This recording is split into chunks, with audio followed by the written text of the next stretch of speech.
Oke, kita mulai ya. Jadi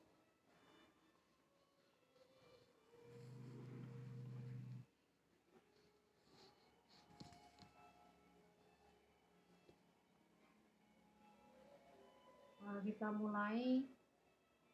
Saya akan menjelaskan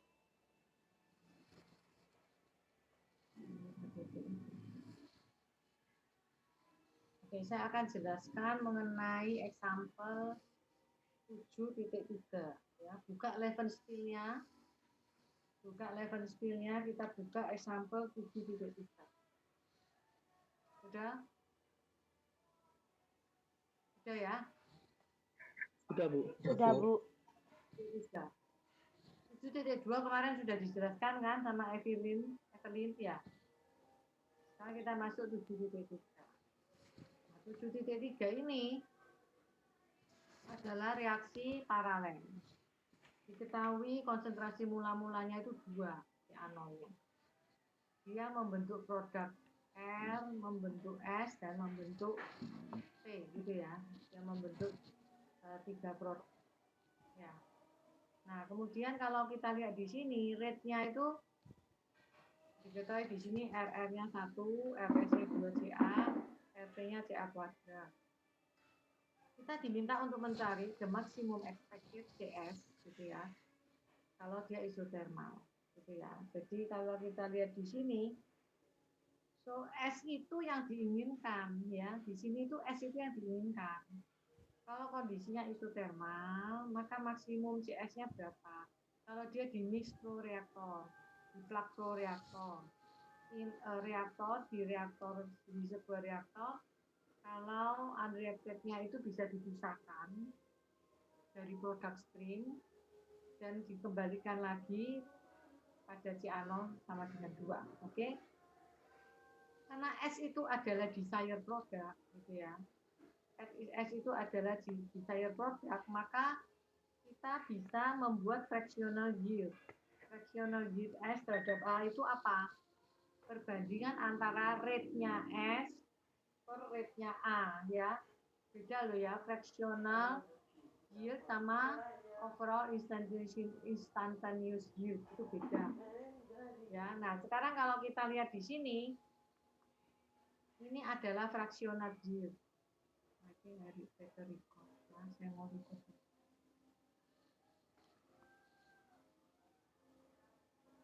Oke. Nah, sekarang kalau kita lihat kembali pada example 7.3 tadi, maka kita bisa melihat this is a fractional yield. Fractional yield S terhadap A itu adalah perbandingan antara rate-nya S dibandingkan terhadap rate-nya A. Ya. Lalu kemudian bagaimana membandingkannya ya? Min RA RS per RA, ya, RS per minus RA. Nah, minus RA itu ya, kamu bisa lihat sendiri, minus RA itu bisa dibuat dari RR plus RS plus RT.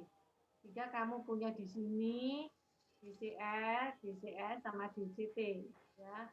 Di sini punyanya CS, ya. Lalu kemudian rate-nya berapa?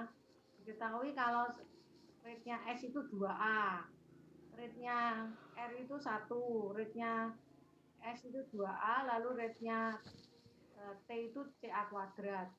Dari equation ini, karena kan perbandingan rate-nya S dibagi rate-nya A. Nah, rate-nya A itu adalah sama dengan, kalau kamu nulis reaksi paralel seperti ini, rate-nya A itu sama dengan rate-nya R ditambah rate-nya S ditambah rate-nya T, ya. Nah, kemudian dapatlah sebuah model matematika seperti ini.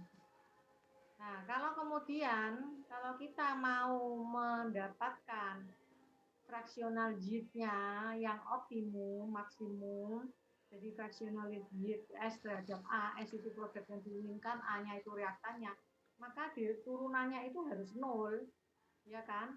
Nah, kalau turunannya itu 0, lalu kemudian kita bisa mendapatkan hubungan antara fractional yield ini dari model matematika yang di atas ini, kalian bisa mendapatkan fractional yield-nya ini versus CA.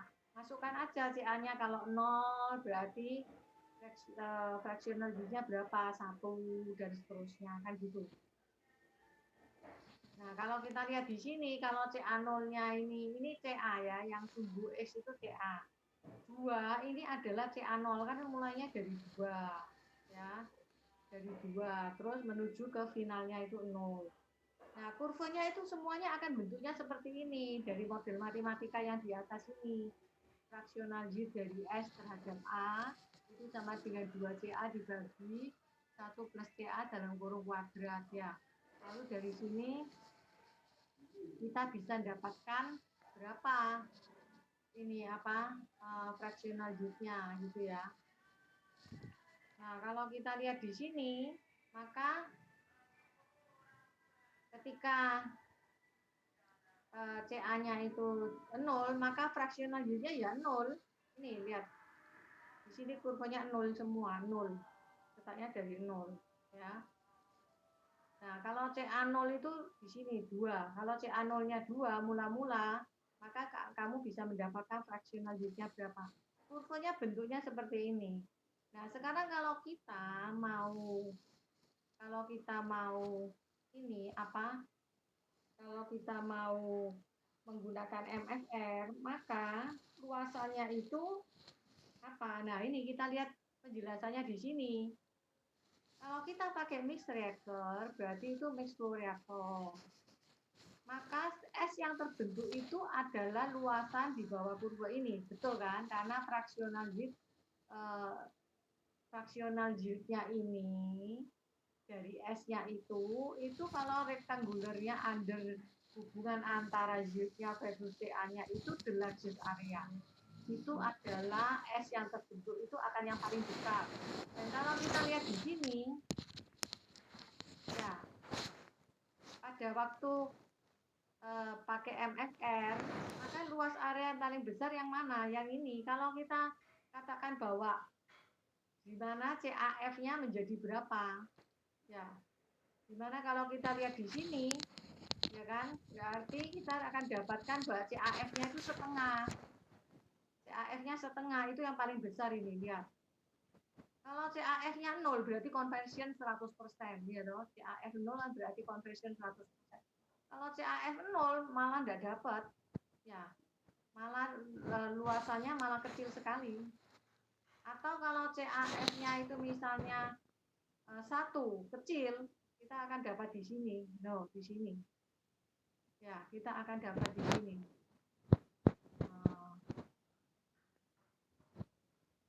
Oh, nggak bisa. Ini sign. Kalau saya mau pakai ini. Nah, kita akan dapat CAF-nya di sini. Nah, luasannya menjadi kecil seperti ini kalau CAF-nya itu sama dengan 1.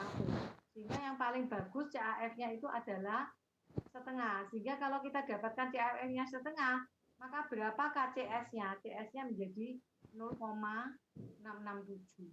Itu kita akan dapatkan yang paling bagus. Ya.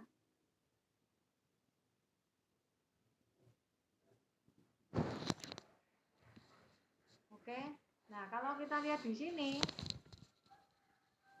untuk plug flow reaktor, kalau kita menghendaki produksi S-nya itu maksimum, berarti luasan di bawah yield-nya fractional yield versus CA itu harus maksimum. Berarti yang maksimum yang mana? Ini yang paling maksimum.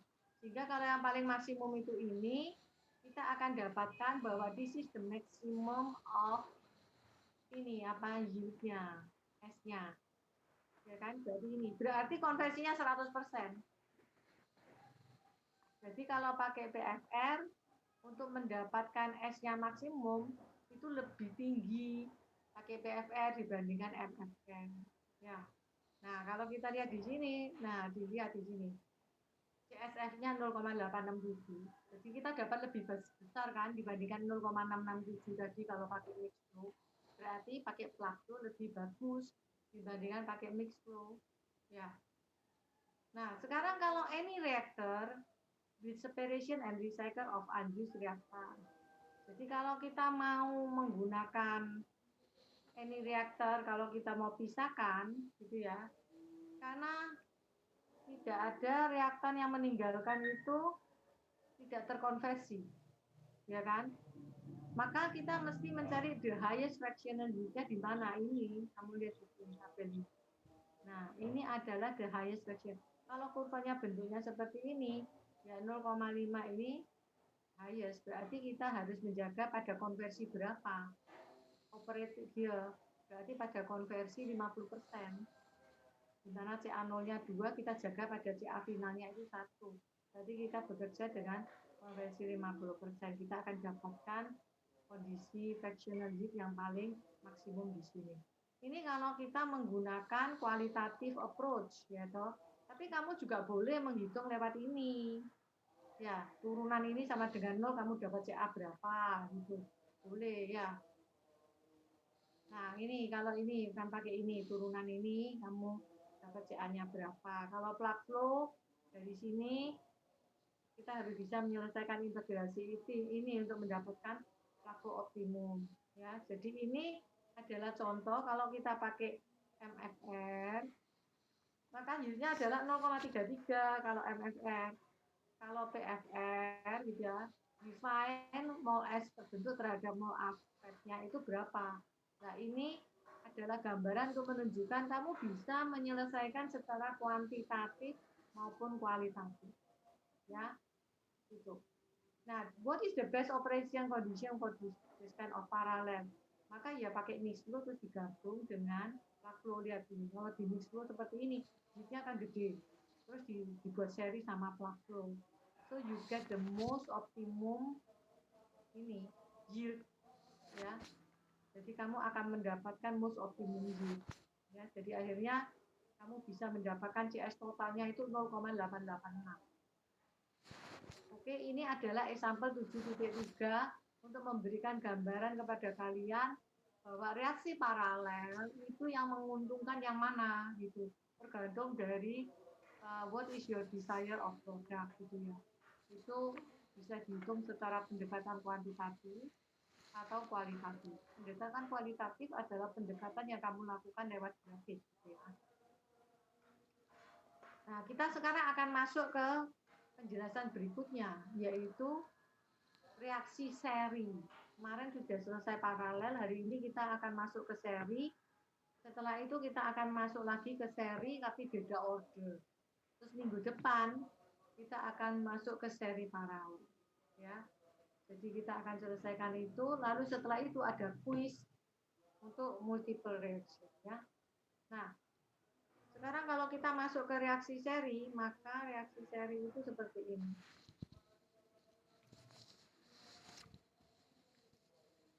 Reaksi seri.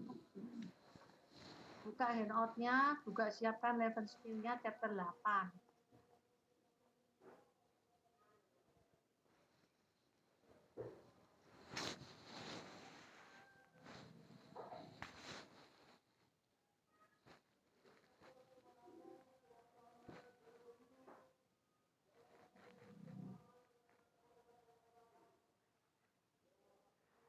Nah, sekarang kita lihat reaksi seri di sini. Untuk reaksi seri,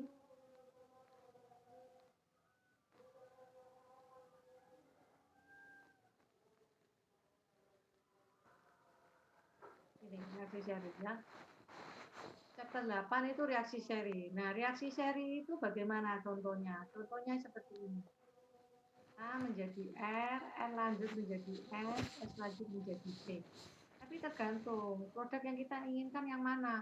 Oh, saya menghendaki R, saya tidak mau S sama T. Nanti kita harus atur bagaimana supaya tidak S dan T-nya tidak maksimum, ya. Nah, sekarang kita lihat reaksi seri paralel. Ini reaksi seri paralel itu A plus B jadi R, R plus B jadi S plus B jadi T. Ini berarti paralel terhadap B, seri terhadap R dan S. Ya, ini makanya menjadi seri paralel. Ya, nah sekarang reaksi reversible irreversible. Ini reversible lanjut ke irreversible. Ini seri loh. Tapi seri yang pertama itu reversible, terus lanjut ke seri berikutnya itu irreversible. Tapi juga bisa reversible. Jadi A menjadi R itu dalam posisi reversible, R menjadi S juga reversible. Kalau tadi contoh yang atas ini kan irreversible. Ya, Nah, contoh yang nyata di dalam kehidupan kita itu adalah hujan asam. Kalau di udara kita itu sangat banyak CO2, sangat banyak SO2. SO2 dihasilkan dari apa? Dari ketika power plant, pusat pembangkit tenaga listrik itu membakar batu bara.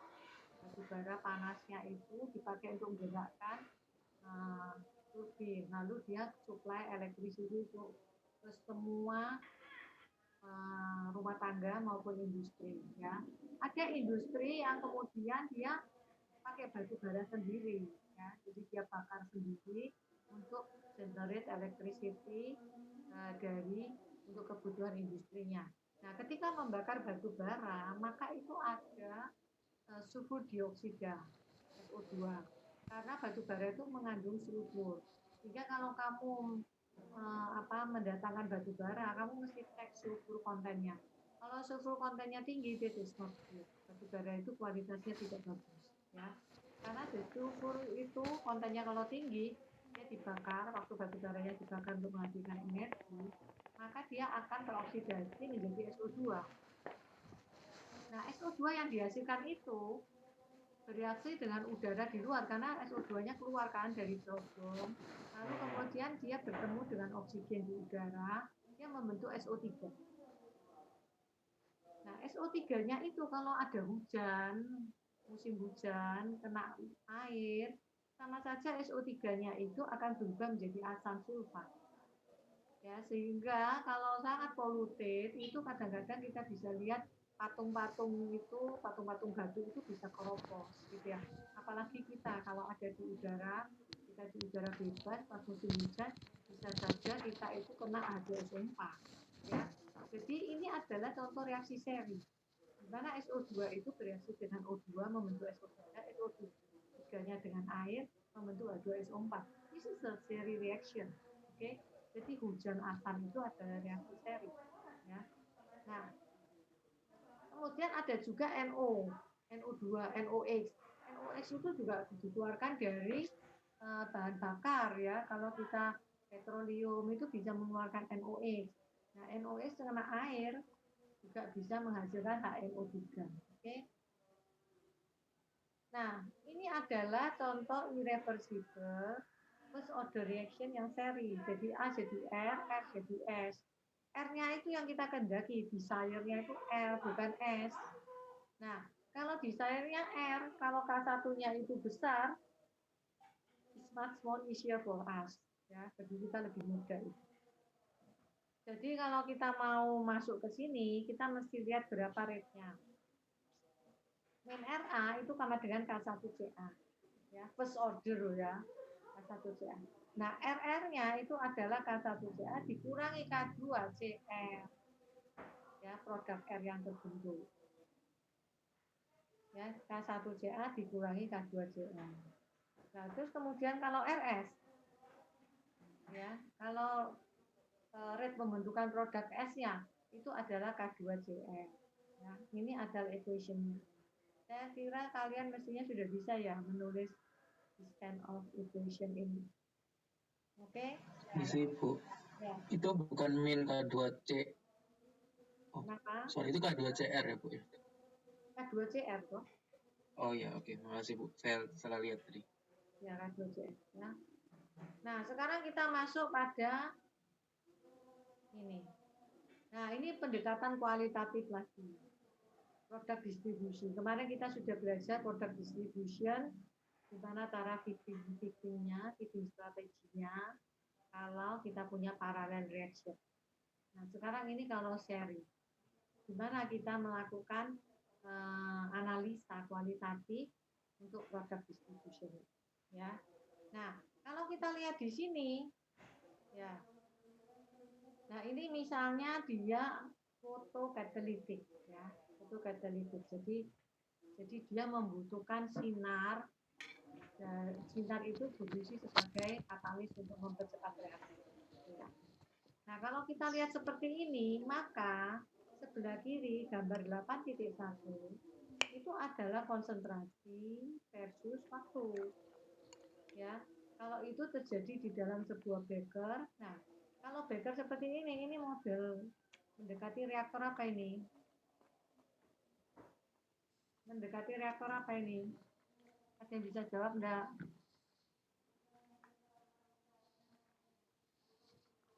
Apa ini? Ini batch kan? Ini batch ini ya. Ini reaksi batch gitu. Nah, kalau kita lihat di sini, maka A-nya itu akan turun terus itu berdasarkan fungsi waktu. Pasti kan, karena dia kan reaktan. Jadi dia pasti habis berdasarkan fungsi waktu. R-nya itu terbentuk naik, karena kan dia dari A kan menuju R duluan. Dia terbentuk naik. Tapi one day setelah T tertentu dia drop pasti, karena S-nya mulai terbentuk. Nah, S-nya ini terbentuk pelan-pelan sedikit dulu karena R-nya yang terbentuk dulu kan. Nah, kemudian S-nya naik dan yang paling terakhir ketika T-nya terakhir itu justru S-nya yang tinggi, bukan R-nya. Nah, padahal kalau kita mau mendapatkan R-nya, apa yang harus kita lakukan? Kan seperti itu. Karena kalau kita biarkan saja, maka fenomenanya akan seperti kurva 8.1. Ya. Nah, sekarang kalau kita katakan bahwa saya ingin mendapatkan S yang optimum. Nah, ini terbalik. Saya pengen S-nya yang optimum. Saya nggak mau intermediate produknya. R-nya itu saya nggak mau. Nah, tapi nggak bisa. Kalau kita potong aja di T di sini, ya kita lihat kita potong di T di sini.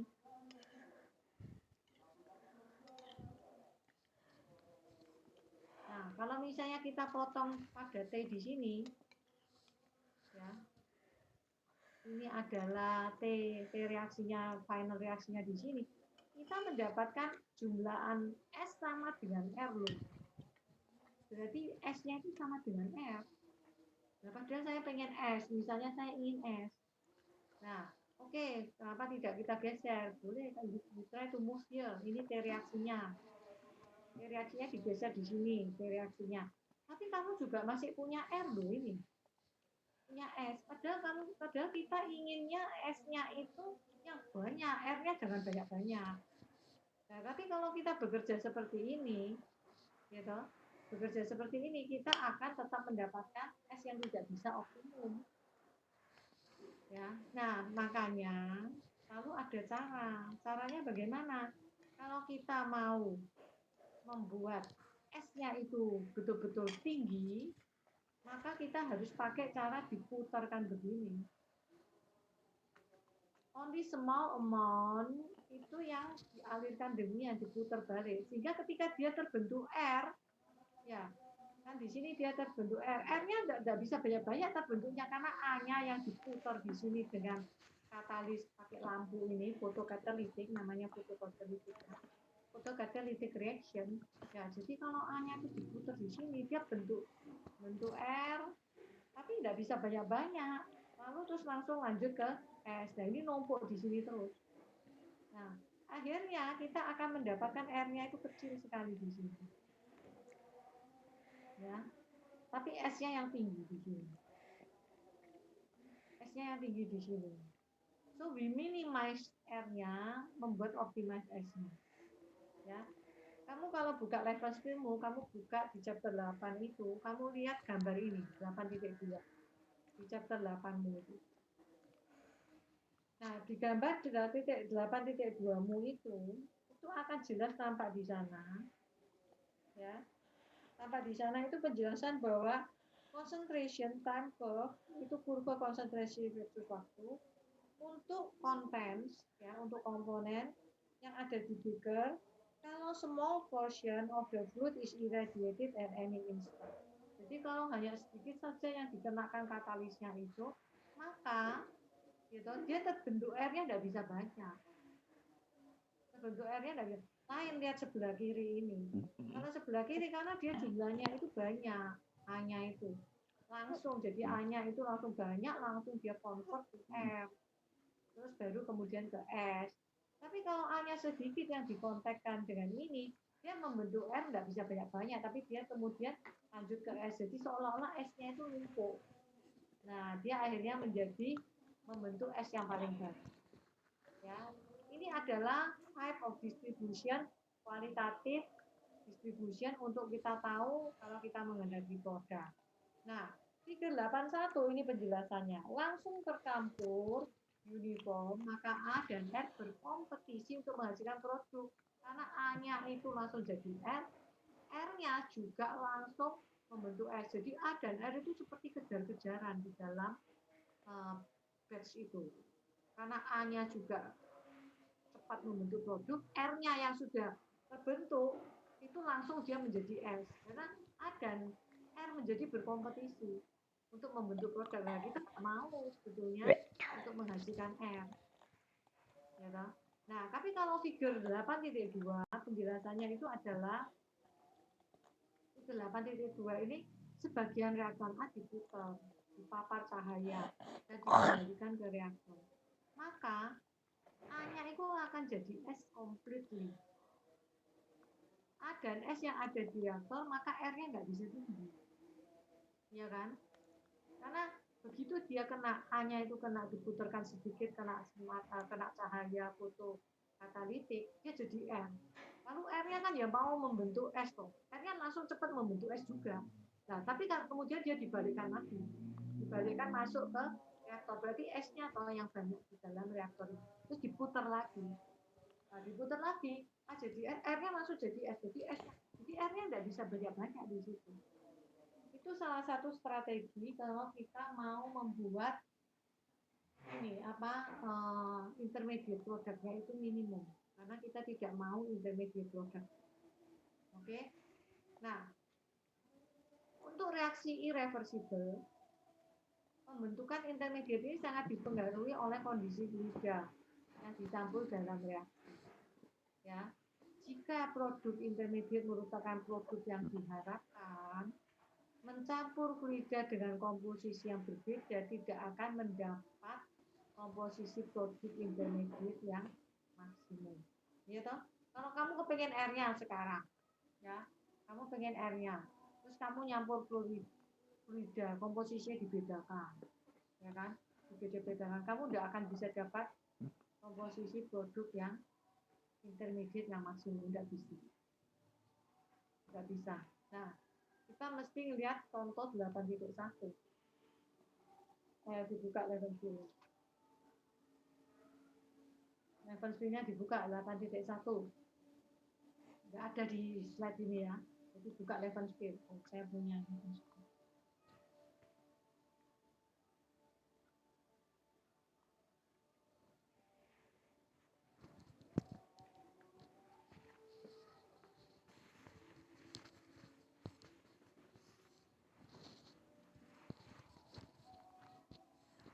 Oke, kita lihat 8.1 ya. Nah, ini sebetulnya contoh-contoh yang tadi saya sudah jelaskan.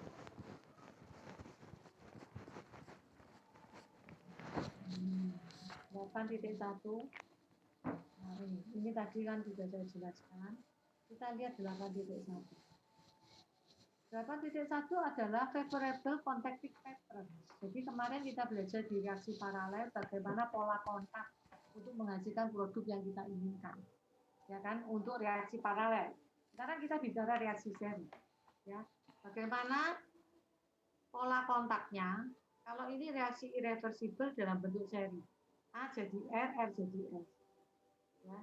Kita lihat di gambar 8.1. Contacting pattern dari 8.1 itu yang mana? Kalau ini dijalankan, memberikan konsentrasi tertinggi dari produk intermediate. Karena kita menghendaki R-nya, bukan S-nya, ya. Nah, so what is the contacting pattern yang paling bagus? On the left and one on the right. Kamu harus milih. Ya, kalau kita pakai plug flow seperti ini atau pakai mixed flow. Yang B pakai plug flow terus diputar, di recycle. Yang B ini pakai seri mixed flow. Oke. Yang C pola kontaknya dimasukkan sedikit di sini, terus sedikit di sini, diumpan pisah. Diumpan pisah. Yang satunya tidak dipisahkan. Ya. Kemudian dua-duanya sama-sama plug flow, tapi yang satu laminar flow, yang satunya turbulent. Pilihannya yang mana? Kalau kita mau mendapatkan produk intermediate. Nah, kita lihat. Kita disuruh fokus mulai dari mixing rule-nya untuk reaksi seri. Ya, jadi kita mesti lihat bahwa the extent of mixing of stream of different composition should be minimized. Jadi kalau kita mau mencampur ya toh untuk komposisi yang berbeda-beda itu harus diminimalisasi. Ya, misalnya apa? Untuk bagian A. Yang paling kiri itu adalah better, berarti yang plug flow better. Ya. Ini paling better. Kenapa? Karena kamu kan nggak nyampur-nyampur pada konsentrasi yang beda-beda loh. Kan nggak boleh. Tadi kan dikatakan, di sini kan sudah dikatakan yang di kotak ini. For irreversible reaction in series, the mixing of fluid of different composition is the key to the formation of intermediate. The maximum possible amount of any and all intermediate is obtained if fluid of different composition and at different stages of composition are not allowed to mix, tidak diizinkan untuk dicampur pada beda-beda komposisi. So, kenapa yang kiri ini lebih bagus dari yang kanan? Because yang kanan, you are mixing different concentration kan?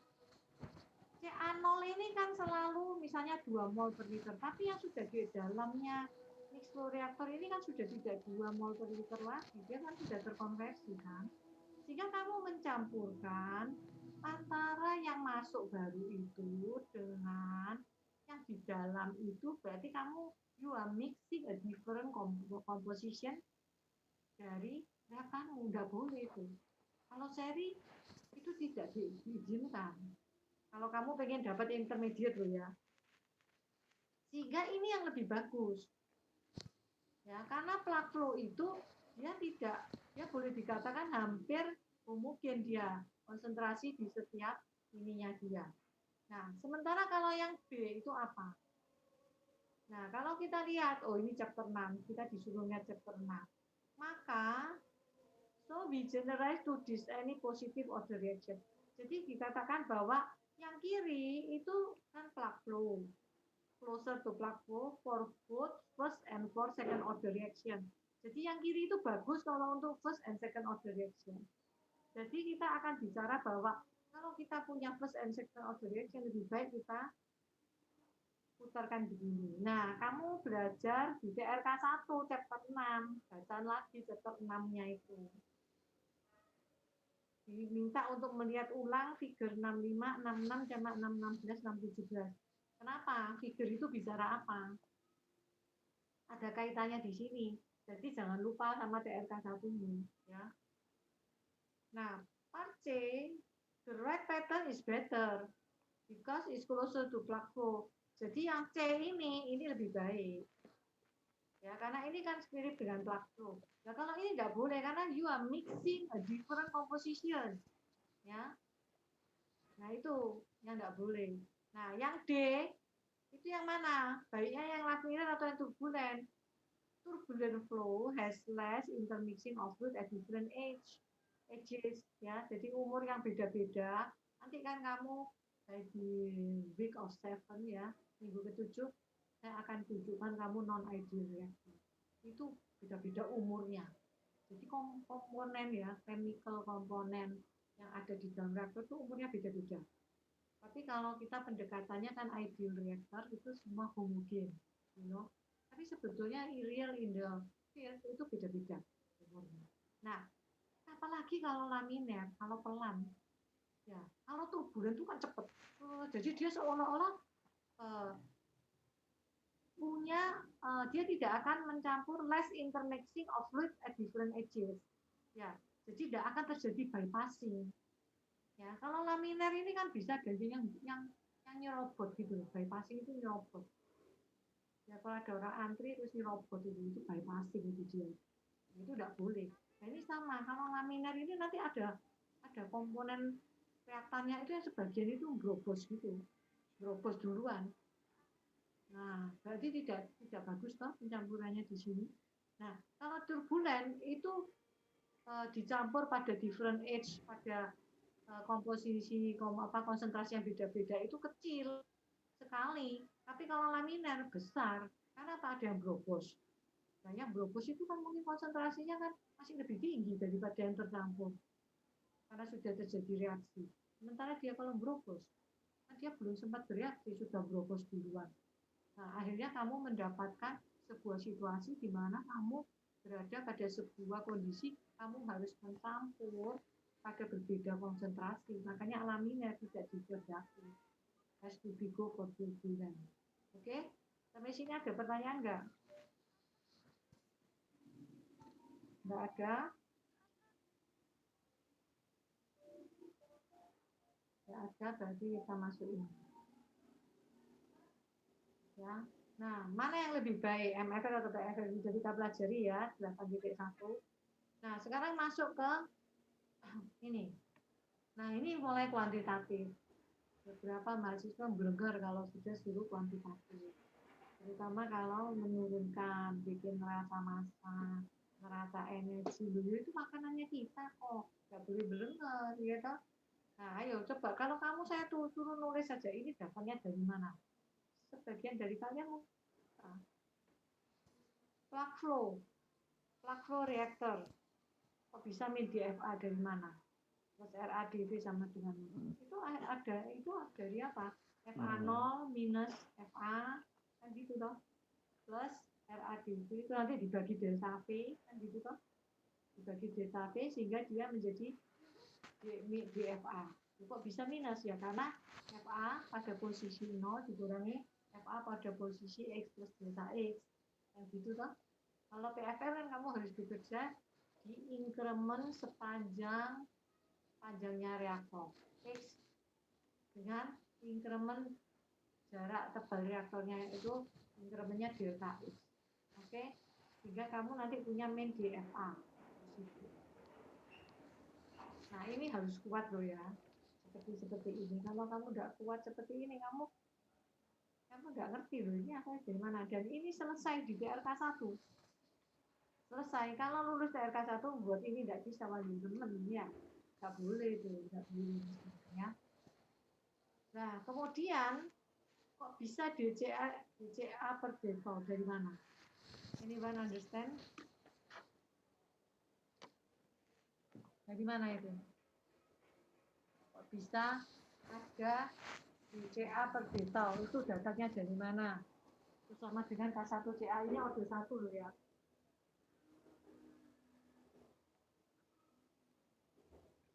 Ada yang mau jawab? Datanya dari mana itu?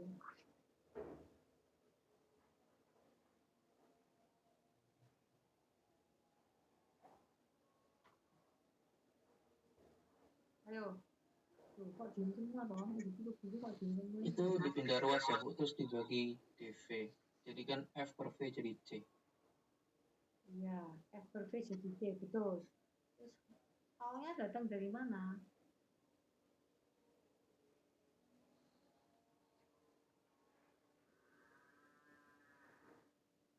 Awalnya datang dari mana?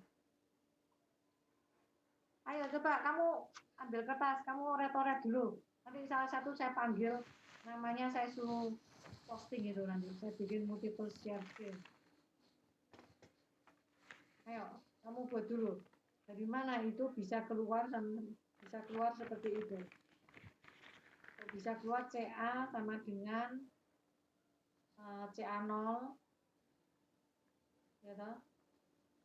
Oke, pangkat min 1 tau dari mana? Ini neraca komponen A lo ya. Dibagi. Kalau dibagi nanya. Ayo dikerjakan itu. Dibagi berarti. Nanti saya panggil salah satu dari kalian.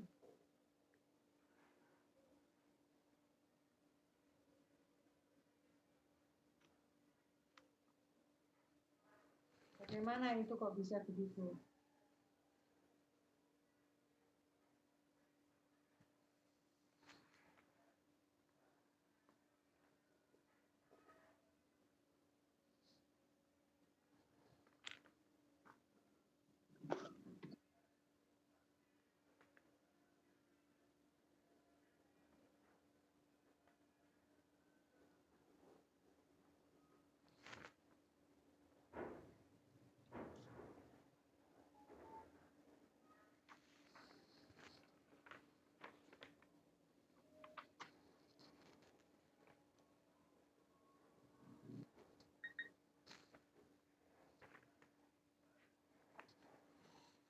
Oke, bisa itu cepat kok. Ayo, saya panggil.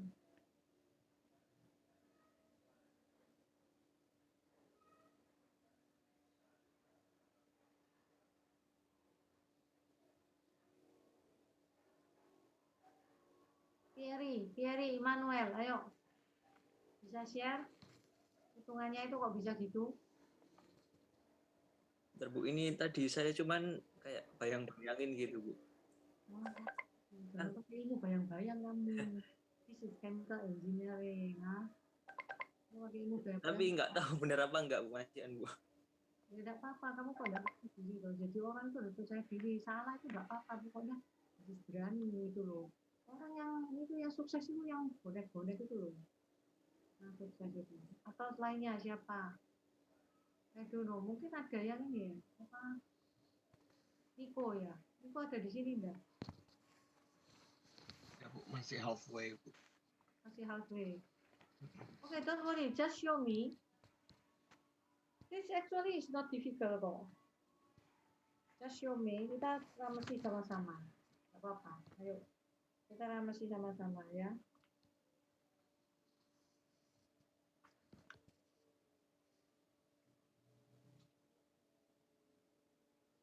Itu belum neraca massa R ya. Kalau neraca massa R sudah ada di ininya apa? Di PowerPoint-nya. Integrasinya diselesaikan seperti itu ya. Saya ingin tahu gimana we are writing the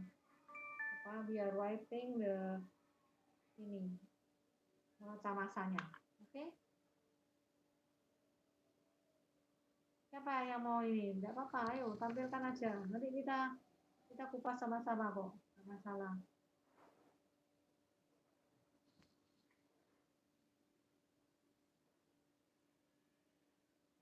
Ya, Nicholas aja, Nicholas.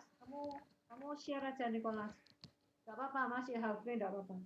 Kita inikan aja, kita bahas di sini.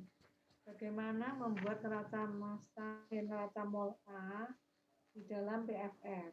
Oke. Kita kan punya FA0 dikurangi FA pada posisi X sama dengan 0, satunya X plus delta X kan gitu toh. Ya, terus ditambah RA kali DV. Kok bisa plus? Kenapa? Karena minus kan gitu toh ya. Jadi plus RA DV sama dengan 0. Lalu kemudian ini karena min FA dari X plus delta X ditambah FA0, kemudian dibalikkan menjadi min DFA ditambah RADV itu sama dengan 0. Tadi kan sudah ada yang membahas kalau dibagi apa? Supaya dibagi dengan laju alir loh. Dibagi laju alir nu0 ya, dibagi nu0, maka dia menjadi DCA, betul enggak? RA-nya pindah, maka DFA itu sama dengan RADV kan gitu toh. Ayo salah satu ayo. Saya enggak atau saya atau kamu aja, ayo salah satu. Atau saya pakai papan putih aja ya. Hah? Ya apa gitu kok semuanya dosen ini ngurusin. Maksud mahasiswanya enggak ada yang bentar ya, pakai whiteboard aja supaya kamu clear itu dari mana.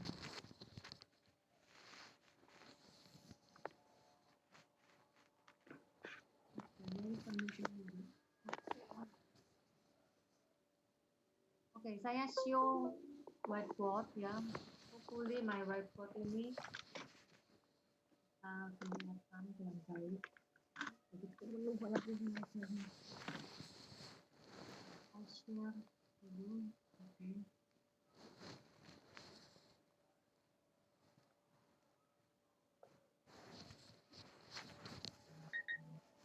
Tampil enggak ya whiteboard-nya? Belum ya?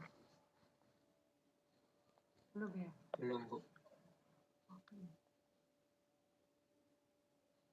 Kelihatan ya? Sudah, Ya. Bu. Oke, kita start ya. Kalau kita punya reaksi itu adalah A menjadi R menjadi S, dan kita diminta untuk menyelesaikan dalam bentuk PFR, ya. Ya toh, kalau PFR ini kamu kan bekerjanya pakai kias begini toh ya. Ini X, ini FA. Ya. Ini FA pada saat X plus delta X. So you have DFA di sini. Kan begitu. FA ini dikurangi FA ini DFA. Ya. Ya, tapi kenapa minus? Karena ini dikurangi yang di sini, harusnya ini kurangi ini terus jadi minus. Jika kamu punya FA pada posisi X dikurangi FA pada posisi X plus delta X, ya. Terus dikurangi rate of reaction, kan gini toh. Kenapa DV? Karena kamu bekerja di dalam increment ini, ya. Nah, lalu kemudian di sini kamu mendapatkan min DFA. Ya, karena kita balik itu harus sama dengan ditambah RADV itu sama dengan 0. Kalau kita pindah ruas, then we have DFA sama dengan RADV kan. Ya. Lalu kemudian kita bagi dengan laju air masuk. Ini plug flow, ya, plug flow-nya seperti ini. Maka dia masuk itu punya new 0. Ya. Kita bagi dengan new 0-nya. Ya. Laju alir massa dibagi laju alir volumetrik adalah konsentrasi. Betul enggak? Sehingga kita punya DCA di sini. Ya.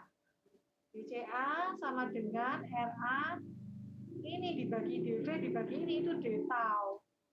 Ya toh, waktu tinggalnya kan. Jika kamu punya DCA per D tau itu sama dengan RA. Tadi sudah dikatakan bahwa this is the first order.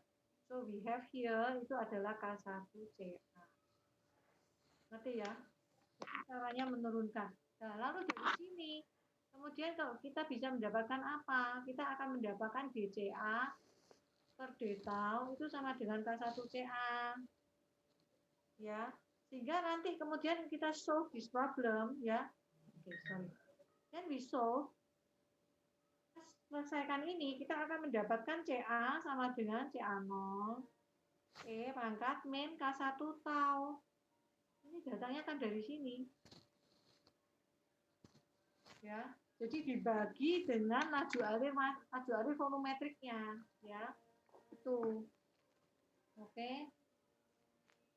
Nah, balik lagi ke sini. Nah, so you see here, kenapa kemudian CA sama dengan CA0 pangkat min K1 tau ini. Ini dibagi dengan laju alir volumetrik. Nah, neraca mol S itu apa? CS itu adalah CA mula-mula dikurangi CR dikurangi CA. CR ini maksudnya CR sisa dikurangi CA sisa, betul kan? Kita kan harus tahu bahwa kita belajar neraca massa itu nggak boleh ada yang hilang. Sehingga konsentrasi S itu akan selalu sama dengan konsentrasi A mula-mula dikurangi konsentrasi A sisa dikurangi konsentrasi R sisa. Jadi ya itu harus sama, ya itu harus jadi punyanya CR. Nah, kalau kita lihat di sini, nah kalau dari sini, oh ini sudah ya. Nah, kalau kita lihat di sini, nah kalau kita neraca mol R bagaimana? Ini tadi kita baru selesaikan neraca molnya A. Kalau neraca mol R bagaimana? Ya tadi seperti tadi yang saya kasih di whiteboard itu. Ini FR plus RR dV sama dengan 0. Nah, RR-nya itu apa? K1CA dikurangi K2CF. Selesaikan. Then you have persamaan diferensial ini ya. Order persamaan diferensial linear ini ya. Nah, kamu dapat persamaan PD ini. Nah, PD ini selesaikan. Diintegralkan. Jadinya seperti ini. Jadi kamu tidak boleh lupa. Kalau kamu mendapatkan PD persamaan diferensial, menyelesaikannya gimana? Ini kan order 1 toh. Kalau lihat gini ya. Nah, kemudian dari sini kamu integralkan, kamu dapat ini, CF per CA. Nah, terus kalau kamu mau diminta konsentrasi R maksimumnya bagaimana ya?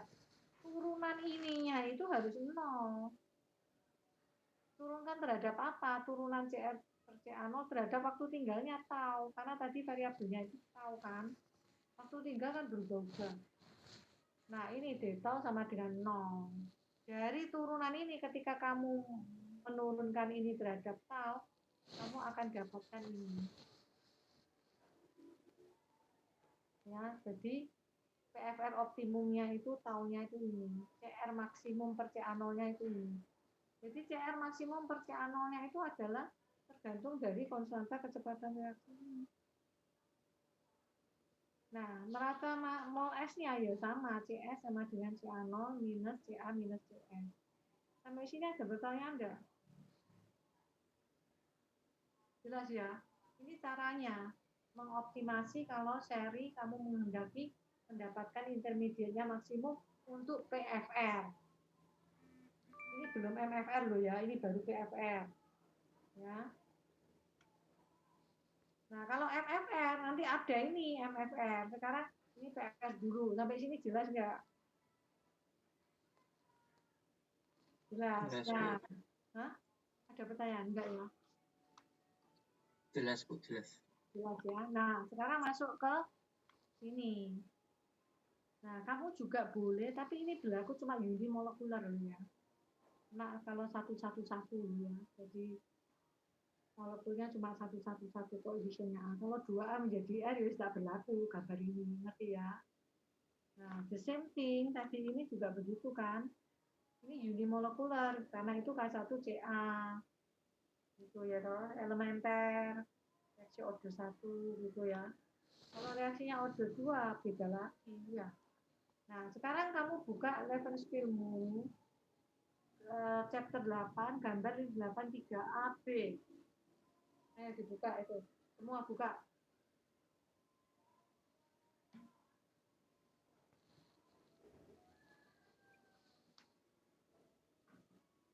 Sudah? Sudah apa belum? Sudah, Bu. Oke, sudah. Kamu lihat di sini. Ini kalau pada reaktor PFR atau batch. Gambar ini menunjukkan sumbu Y-nya adalah C per CA0. Karena produknya akan ada R sama S. Sehingga dia cuma memberikan notasi C per CA0. CA0-nya pasti kan reaktornya. Lalu di sini itu adalah konversinya H. Kalau di sini K1 kali K. Nah, perhatikan yang di gambar B. Kamu buka reference B-mu tuh lihat. Titik-titik ini sangat penting. Ya, garis ini. Ya, garis ini sangat penting. Lihat kan, garis CS per CA0 tuh nembus garis diagonal kan? Betul enggak? Garis diagonal. Diagonalnya ini.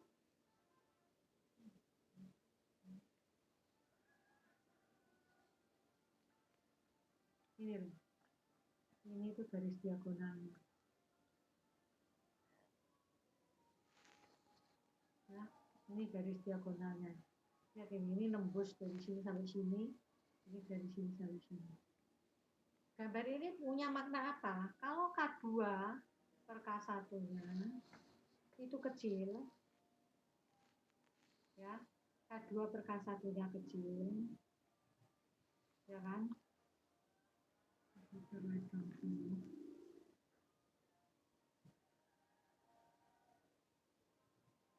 Kalau K2 per K1-nya itu kecil,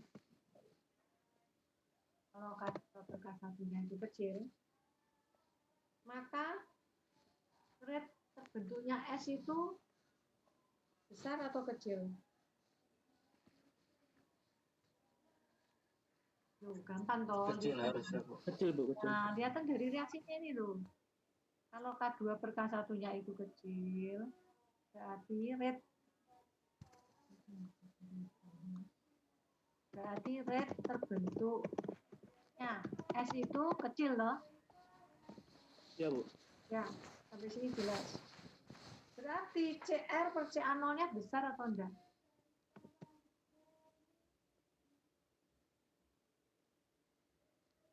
Besar atau enggak? Besar harusnya karena semua jadi CR. Besar. Ya, karena terbentuk S-nya kecil berarti CR percaya nol. Jadi lihat ini, kalau dia di 0,1 K2 per K1 0,1 ini kan nilai K2 per K1 toh. K2 per K1 nya ini 0,1, misalnya X-nya itu di sini, ya, saya ambil X-nya di sini. Ini X-nya ya, konversinya ya. Nah, kalau konversinya saya ambil di sini,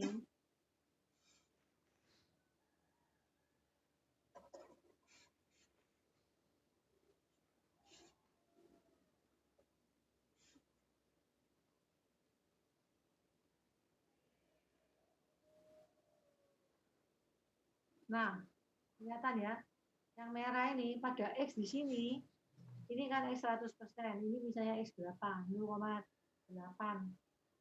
misalnya. Pada waktu X di sini, saya tarik di sini, kalau K2 per K1-nya 0,1, berarti CR per CA0-nya berapa? CR per CA0-nya berapa?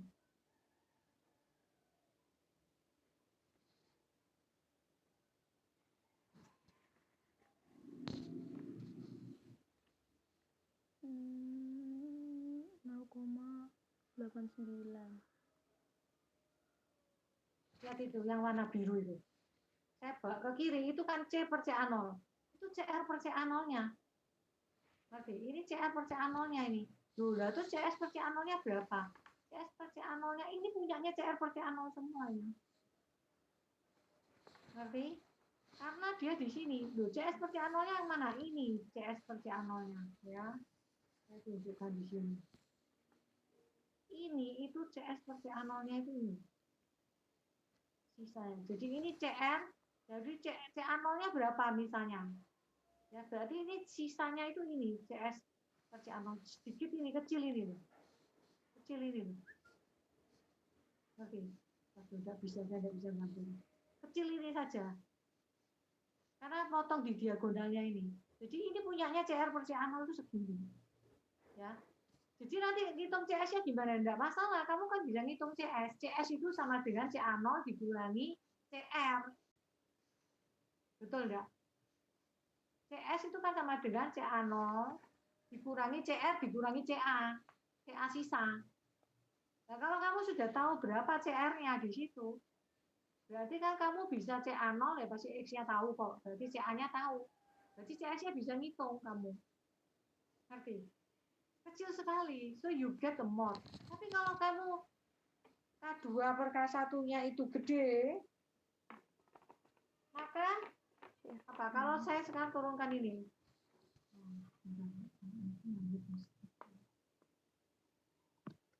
Kalau saya turunkan yang ini.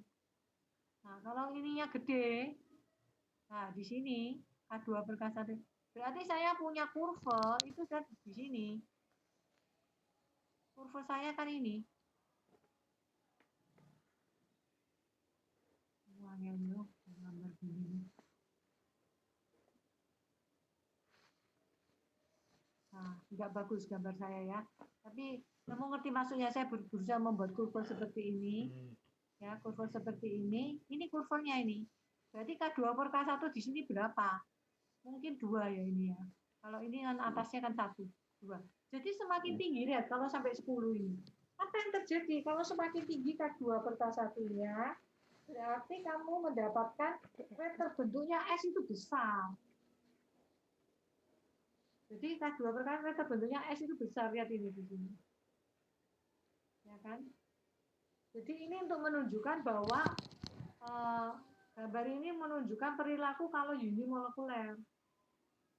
Ya. Jadi kalau K2 per K1-nya besar, terbentuknya S menjadi besar. Sehingga CR per CA0-nya kecil. Makanya CR per CA0-nya itu kalau kita tarik ke sini.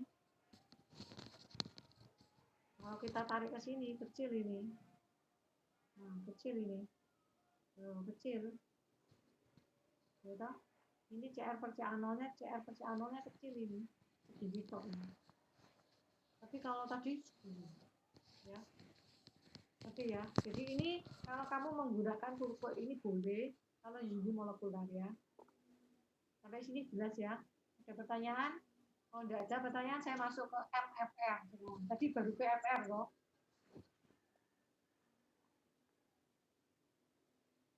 Nah, kalau masuk ke MFR, nah ini racemolnya seperti tadi, bikin racemolnya untuk PFR.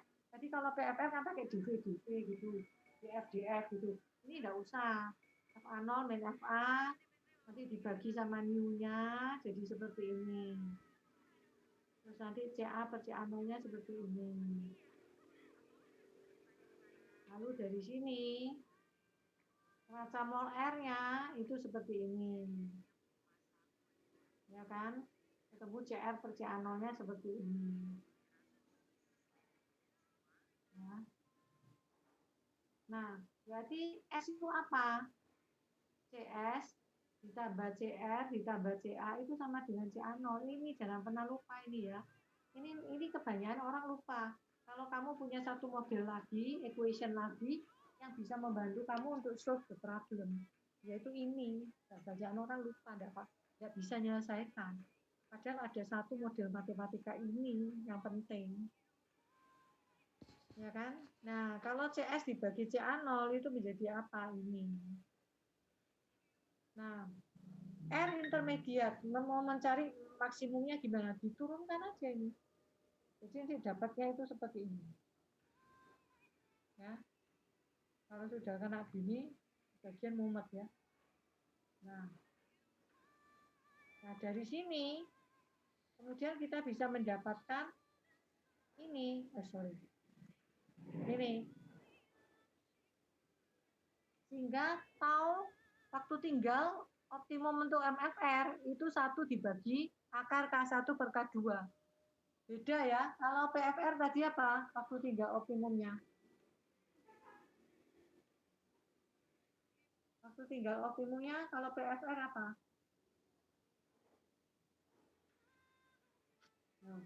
Kalau dijawabnya tadi jadi ln K1 per K2 itu. Iya, ln K itu. Berapa? Ini loh. Oh, ini ln K2 per K1 dibagi K2 per K1. Ini kalau optimumnya untuk PFR, kalau kita mau menghendaki intermediate-nya ya. Nah, tapi kalau MFR ini, kalau MFR ini, sampai sini jelas. Sekarang saya tanya, kalau gitu, kalau saya mau mendapatkan R yang optimum,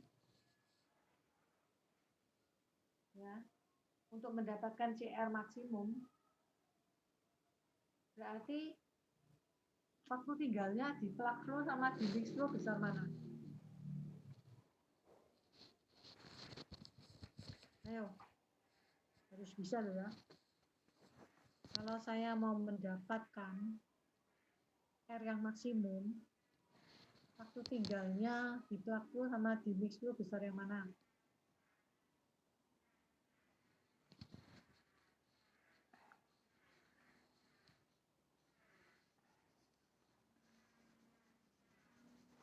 Bandingkan aja toh tahunnya.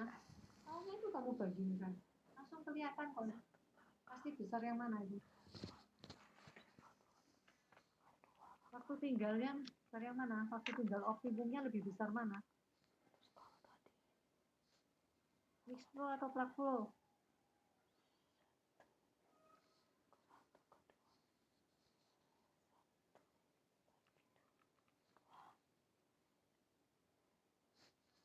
Oh, mix flow. Loh, bisa jawab. Saya panggilin aja supaya jawab ya. Mix flow. Ayo, Kevin Chandra Halim, apa jawabanmu?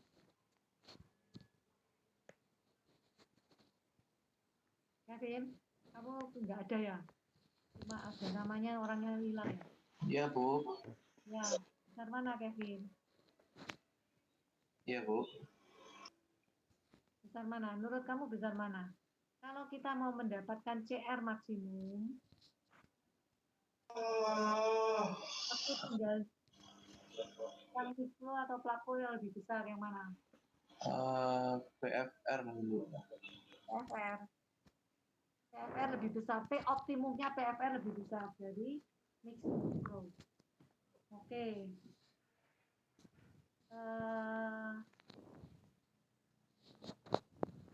Amelia Winoto, menurut kamu apa? Mungkin PFR ya, Bu. PFR. Nicholas Sebastian Jasman, menurut kamu apa?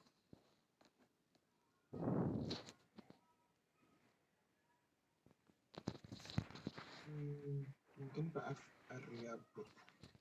PFR. Semua setuju PFR ya? Karen, kamu apa? Kayaknya sih PFR, Bu. Soalnya di atasnya ada LEN-nya itu. Tapi saya belum coba simulasi pakai angka sih, Bu. Oke.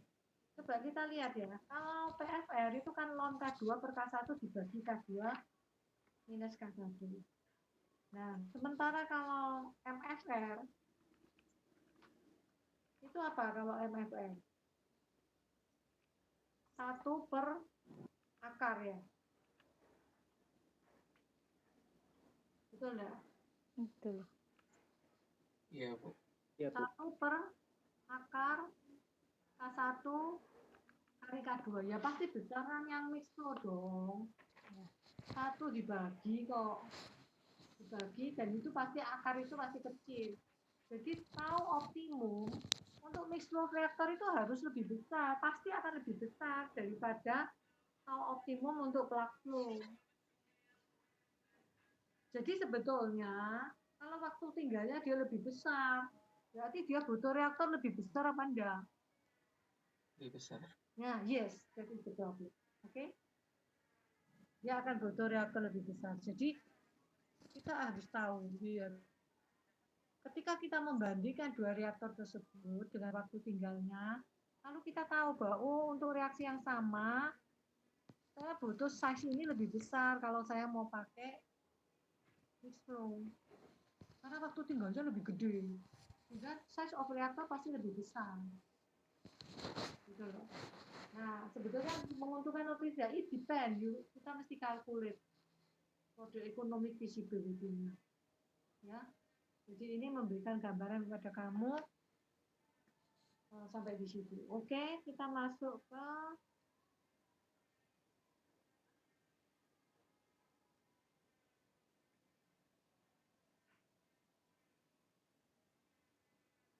nah ini kan CR maksimum per CA0-nya seperti ini. Nah, ini tadi kan di mana?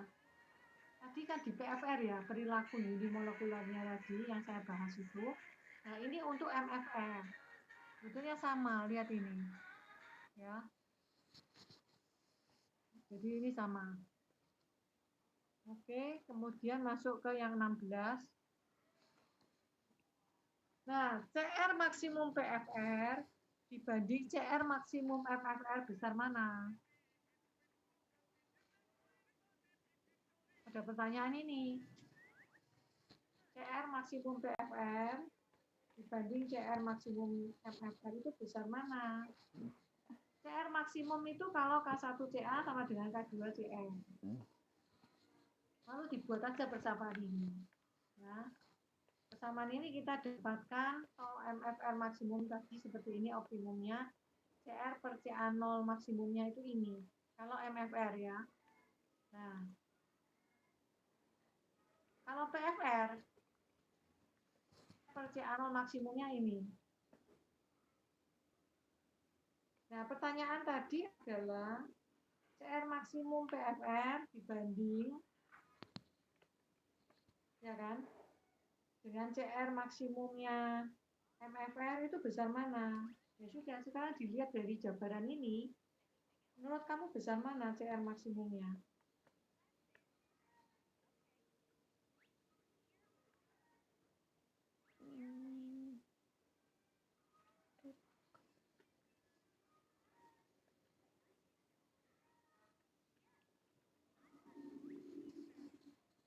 Lebih besar mana?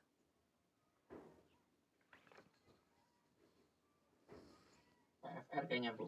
PFR, betul. Kenapa kok PFR? Soalnya yang MFR dibagi sesuatu ditambah 1 kuadrat tuh pasti lebih dari 1. Jadi makin kecil nilai hasil pembagian. Jadi PFR masih lebih besar. Jadi kamu bayangkan, if you work with the series reaction, dan kamu menghendaki intermediate-nya itu sebagai produk, you have to go for PFR. Karena kamu kerja dengan volume reaktor yang lebih kecil, dan kamu mendapatkan CR atau CA0 maksimumnya itu lebih tinggi, then you have to go for PFR. Ini tuh langsung kan di sini kan logika kita kan diajak untuk mikirnya. Oh, berarti kalau saya punya reaksi seri dan itu unimolekular, maka saya sudah terbukti bahwa PFR lebih menguntungkan daripada MFR. Sampai sini jelas. Makanya kamu belajar itu tidak boleh menghafal. Kamu lihat ini. Lalu terus dimasukkan ke dalam critical thinking. Lalu kamu menganalisa. Justru yang kamu peroleh ketika kamu kuliah itu selain konsepnya, tapi ketajamanmu berpikir itu yang diasah. Seperti ini saya mengajak kamu untuk mikir, ayo pikir, kamu gunakan kemampuan analisamu. Sehingga kamu langsung bisa melihat bahwa, oh iya, ini masuk. Jika kalau kamu kerja dimanapun, kamu dikasih data, dikasih angka-angka, kamu langsung bisa membunyikan angka-angka atau data itu. Itu yang paling penting. Dan itu yang mahal. Seseorang yang bisa membunyikan data, membunyikan angka-angka, itu yang mahal. Software everything can help us, bisa membantu kita untuk mendapatkan angka-angka atau data itu. Tapi yang bisa membunyikan data itu, yang bisa menyimpulkan data itu bagaimana? Adalah otak kita, otak manusia. Tidak bisa digantikan software, tidak bisa. Dan disitulah pentingnya kamu diasah critical thinking sama analytical thinking. Nah, lewat kuliah ini, itu kenapa saya selalu ajak kamu, ayo bertanya, ini gimana? Kalau menurut kamu mana yang lebih besar? Nah, mulai kelihatan di sini. Jadi kamu mulai mikir, oh iya, gambar-gambar tadi bunyinya bagaimana? Maknanya apa? Itu yang mahal itu di sini. You can use any software to help you to analyze the data, oke, untuk mengolah data. Tapi begitu datanya keluar, kamu nggak bisa. Kamu harus bisa membunyikan datamu itu. Nah, itu cuma otak kita yang bisa. Ya, makanya itu kenapa perlu sekolah. Nah, sekarang kita lihat di sini, gambar 3. Gambar 3 ini adalah kurva perbandingan fraksional yield R pada reaktor, CSTR, dan BFR. Kamu lihat di figure 8.6 Levenspiel. Buka Levenspiel ya. Gambar 8.6. Nah, gambar 8.6. Nah, lihat di sini gambar 8.6. Kamu lihat comparison perbandingan fraksional yield dari R, mixed flow, dan plug flow reaktor. Ini masih unimolekular ya. Nah, kamu lihat di sini. Nah, data ini bicara apa? Nah, penjelasan ini ada di slide 19 dan 20. Saya jelaskan ya, slide 19 20. Kamu lihat, kamu buka Levenspielmu. Nah, kita lihat di sini. Gambar tersebut menggambarkan kurva fractional yield komponen R sebagai fungsi dari konversi A dan rasio konstanta laju reaksi. Betul kan? Ada data rasio konstanta laju reaksi. Ada data mengenai fraksional yield di sumbu Y-nya. Sumbu X-nya itu adalah konversi. Kurva tersebut memberikan 2 informasi penting yang menunjukkan bahwa fraksional yield R ya kan dalam PFR selalu lebih besar dibanding fraksional yield R dalam CSTR untuk semua level konversi, betul enggak? Makanya tadi kan saya ngomong, you have to go for PFR. Ini dibuktikan lagi di sini. Di gambar 8.6 ini. Ternyata pada konversi berapapun, untuk perbandingan rasio itu konversi dari konstanta laju reaksinya berapapun itu selalu lebih besar, betul enggak? Pada berapa konversi yang harus ada. Misalnya 0,6, kamu buat di K2 per K1, ya. Tuh, kan mesti lebih tinggi itu kelihatan dibandingkan garis titik-titik. Lihat kan K2 per K1 sama dengan 0,1. Kan selalu lebih besar daripada garis titik-titik. Untuk K2 per K1 10.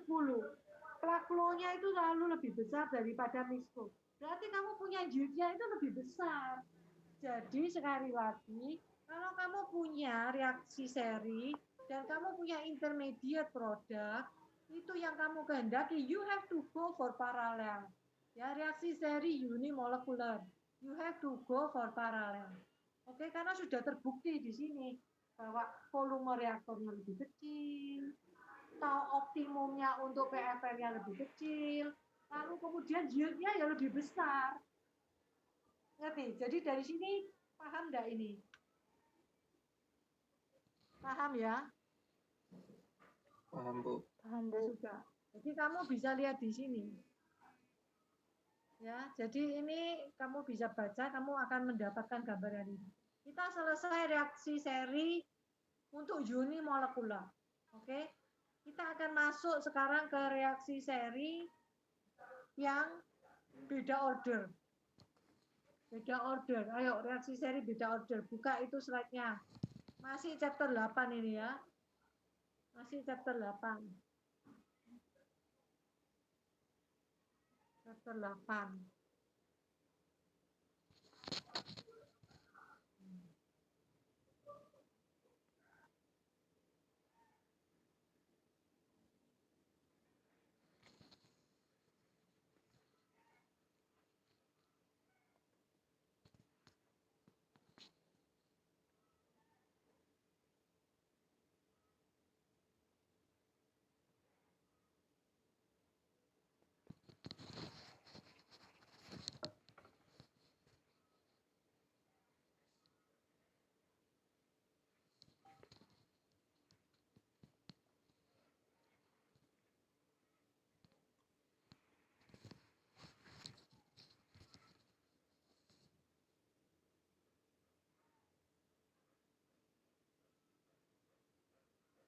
Sebentar, saya ambil minum dulu ya.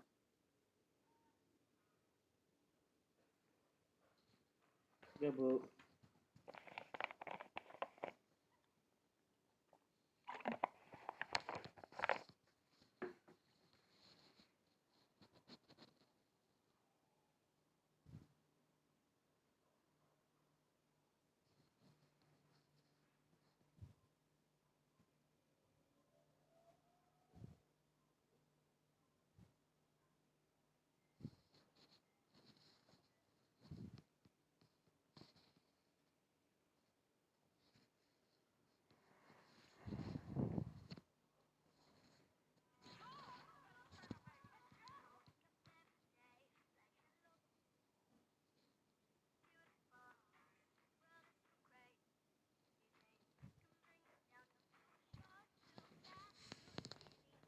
Oke, kita masuk pada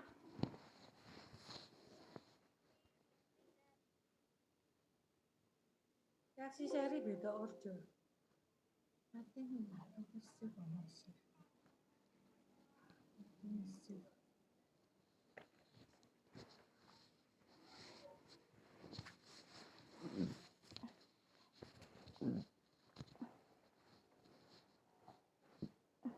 Nah, ini ya reaksi seri beda order.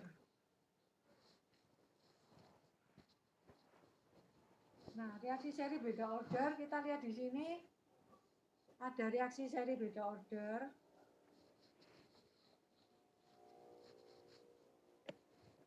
Nah, ini. Ada order 1 diikuti dengan order 0. Ya, jadi ini order 1 diikuti order 0. Rate-nya menjadi seperti ini kan? Ya kan? Nah, kemudian untuk reaktor base atau PFR, Kalau CR0-nya 0, CS0-nya 0 ya pasti toh. Mula-mula ya tidak mungkin tuh ada produknya. Maka persamaannya menjadi seperti ini. Jadi ini turunan dari neraca massa ya, neraca massa PFR atau batch itu menjadi seperti ini. Oke. Nah, konsentrasi maksimum intermediate R dan waktu yang dibutuhkan untuk ini.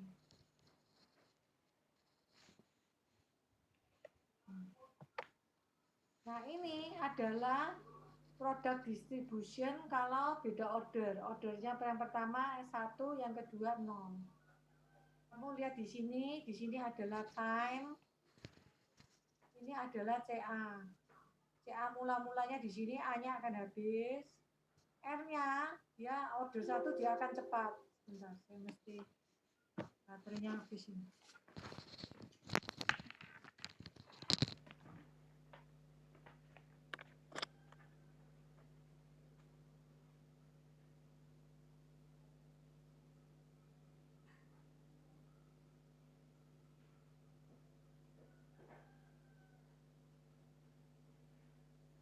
Nah, dari sini R-nya itu akan mencapai maksimum, lalu kemudian dia habis.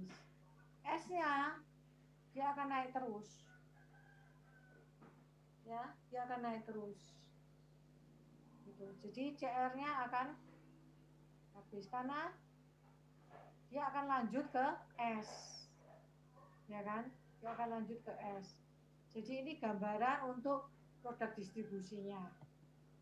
Nah, kalau order 0 diikuti order 1 gimana? Order 0 diikuti order 1 begini.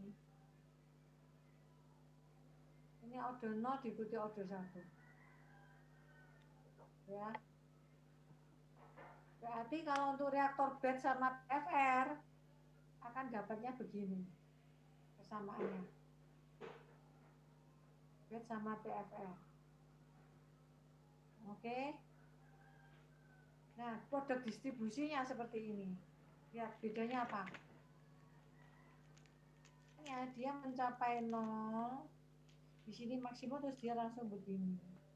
Beda sama yang tadi. Nah, kalau tadi itu dia smooth begini. Ya.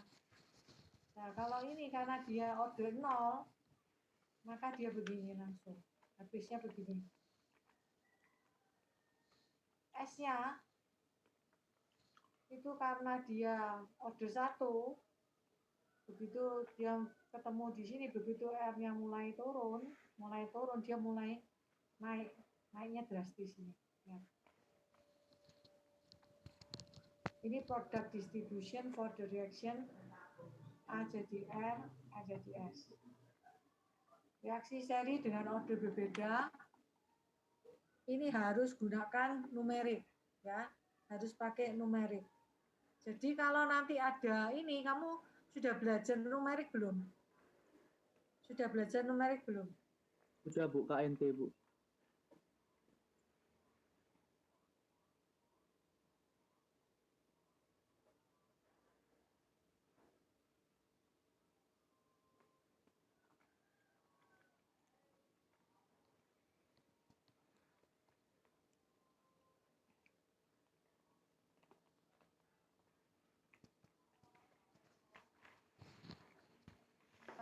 Harus diselesaikan secara numerik. Jadi kalau beda order begitu memang diselesaikannya secara numerik. Ini saya screen.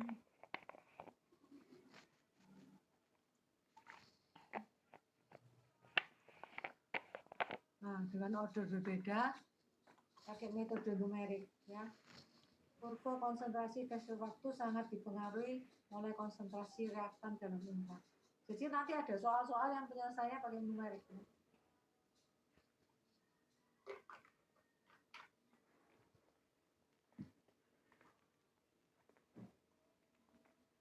Ada soal, ada contoh soal.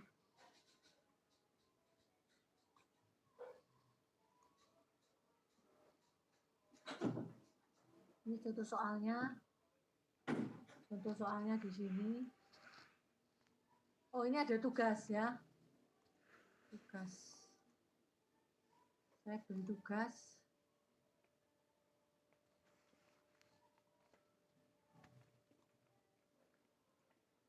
Tuh. Sebentar.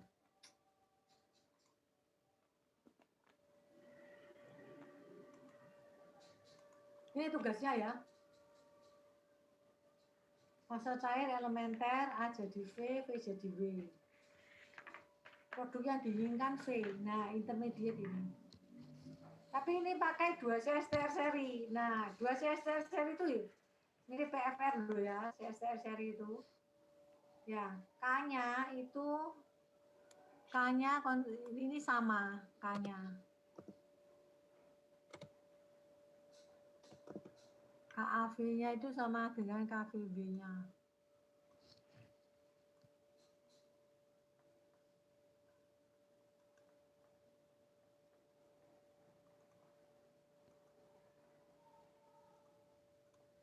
Nah, ini sama dengan KVB. Jadi K1 sama K2-nya itu sama ya. Kalau K1 sama K2-nya sama, itu sebenarnya seperdetik. Karena kan fase cair ya, elementer. Dipakai 2 CSTR seri yang volumenya sama. Berapa volume masing-masing CSTR supaya konsentrasi keluar V-nya maksimum. A merupakan komponen murni, laju volumetriknya 500 liter per detik. Konsentrasi masuk 6 mol per liter. Coba ini kamu kerjakan untuk tugas ya. Dikumpulnya sama kayak tugas yang lalu gitu ya? Iya, seperti pekerjaan kemarin. Sudah difoto ya? Udah, Bu.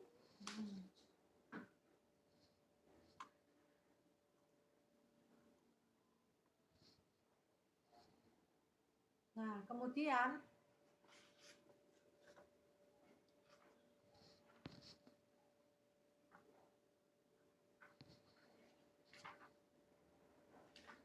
seri paralel minggu depan, oke? Seri paralel akan masuk minggu depan. Untuk responsinya akan saya beri latihan seri. Kemarin sudah dikasih latihan paralel. Saya mau coba lihat kalau itu kita buat seri, apakah bisa yang kemarin A jadi R jadi S itu paralel. Kalau saya buat seri nanti gimana itu saya mau lihat.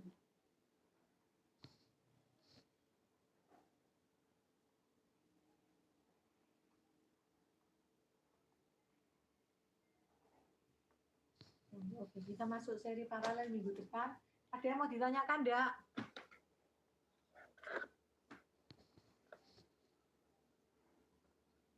Enggak ada yang mau ditanyakan?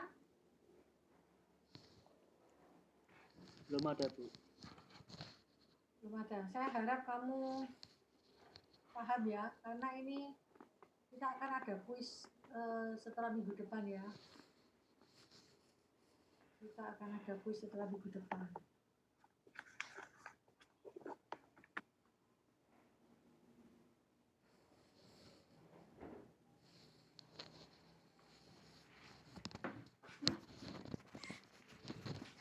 Bah.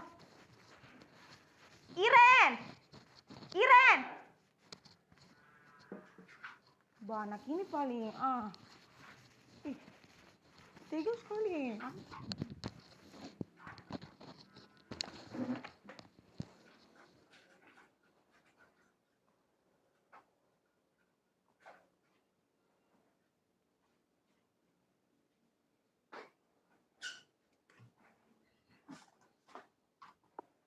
Saya mau memberikan kamu satu kasus. You go for multiple choice, oke? Supaya kamu kalau kuis-kuis itu kamu tidak bingung. Ya. Oke, I will give you the multiple choice, oke?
Oke, saya kasih satu kasus seperti ini. Kamu coba lihat ya.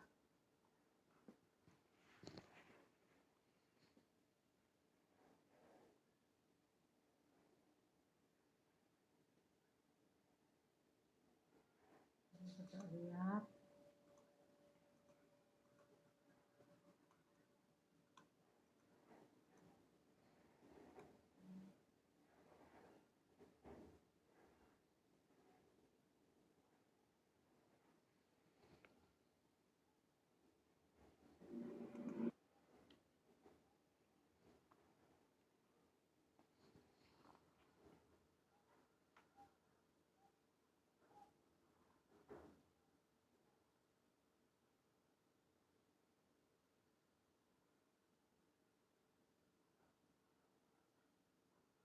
Oke, ini saya share.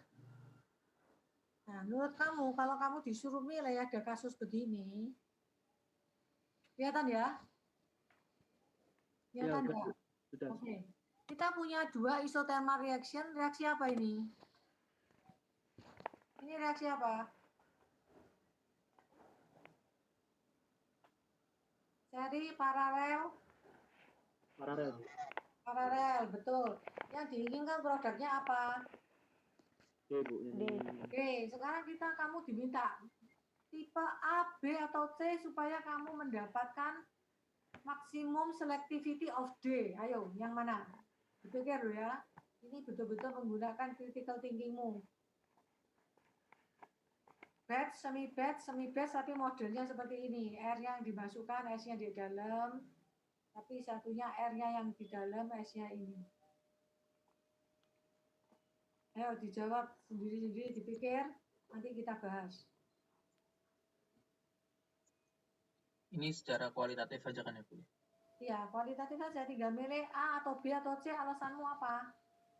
Ngerti Iya, ya? Bu.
Sudah.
Oke, sudah. Jawabannya apa?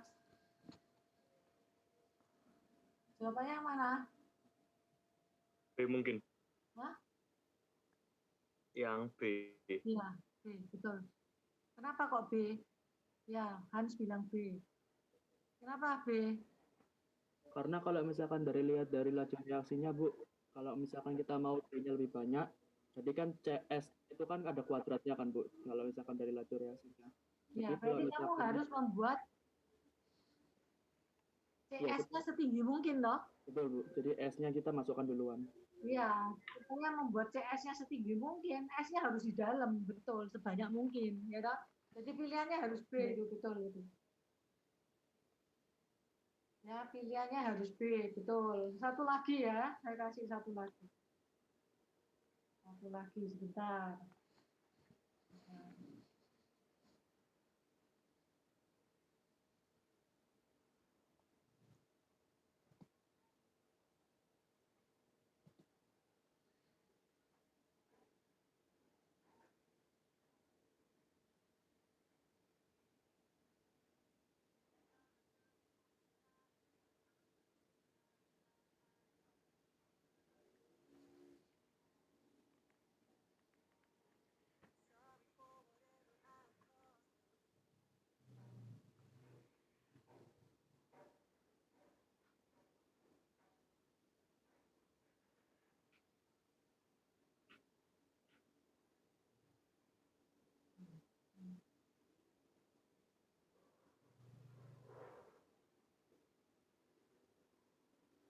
Kasusnya akan saya buat sama aja supaya kamu bisa lihat bedanya nanti ya. Coba saya mikirkan kasusnya saya buat sama. Kasusnya saya buat sama. Sama-sama itu CF pilihannya sama-sama. Oke, supaya D-nya optimum. Saya kasih kamu pilihannya.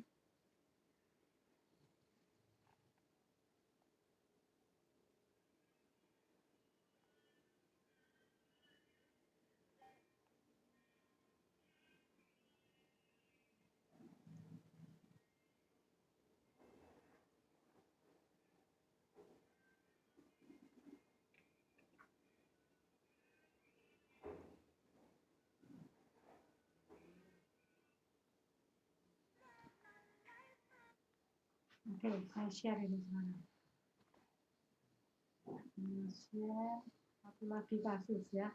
Sama persis, cuma konfigurasinya saya rubah ya. Sama persis tapi konfigurasinya saya rubah. Nah ini kan sama persis seperti tadi reaksinya ini.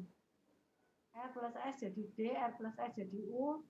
Rate-nya sama ini, rate-nya ya. Rate-nya sama. Tuh, sama kan rate-nya. Nah, tapi konfigurasi reaktornya saya rubah. Jadi tidak ada yang ini, tidak ada yang B ini. Ini tidak ada B, kamu udah dikasih pilihan B. Sehingga kamu akan milih yang mana kalau ini. Kalau ini kan batch, semi batch ya. Tapi sekarang kalau dijalankan dalam continuous system. Jadi kasusnya sama ya, cuma bedanya sekarang ini continuous system ya. Nah, kalau jalankan dalam continuous system, kamu milih yang mana?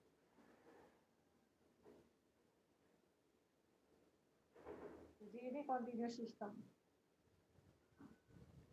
Di continuous system seperti ini, kamu akan milih yang mana? CCR.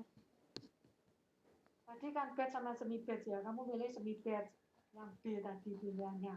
Nah, sekarang kalau yang ini, kamu milih yang mana?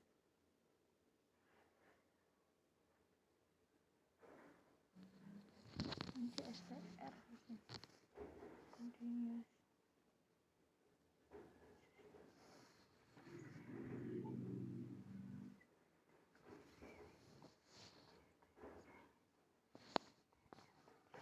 Ini continue. Konfigurasinya dibuat continue sekarang.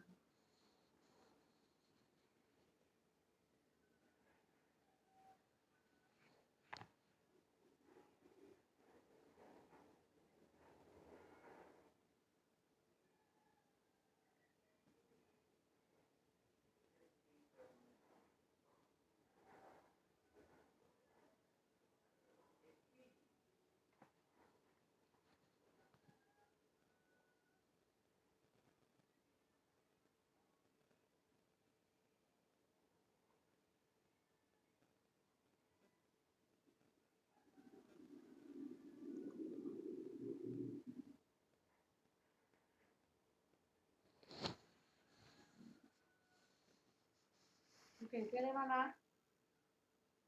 Sudah bisa dapat kira-kira. Ini kasus sama tapi tadi batch, semi batch, suruh bandingkan ternyata lebih bagus semi batch kan. Nah, sekarang kalau yang continue gimana?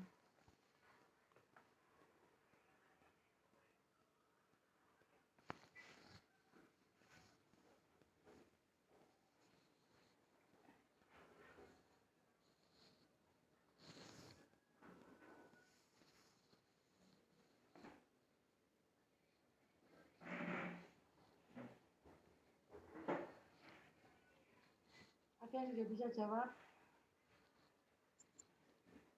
Kayaknya yang C ya, Bu. Betul. Betul C. Kenapa?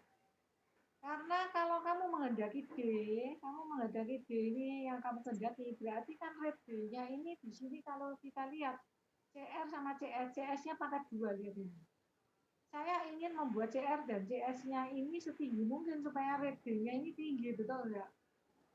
Kalau saya membuat CR dan CS-nya setinggi mungkin, kalau di sini begitu masuk habis CSTR. Ini CSTR seri, ini memang mirip seperti plug flow reactor.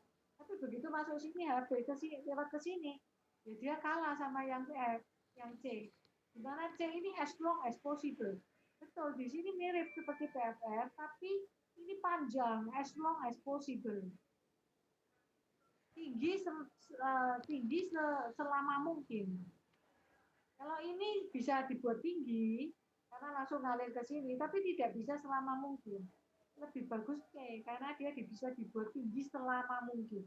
Ngerti ya? Jadi C. Oke, betul sudah.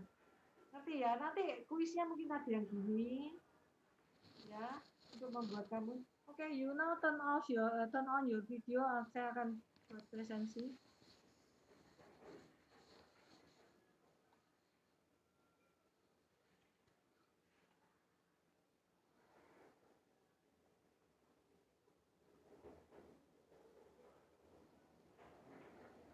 Oke, kita foto satu. Oke, sudah. Makasih ya. Sampai minggu depan, oke? Makasih Bu. Selamat siang, ya, makasih. Makasih Bu.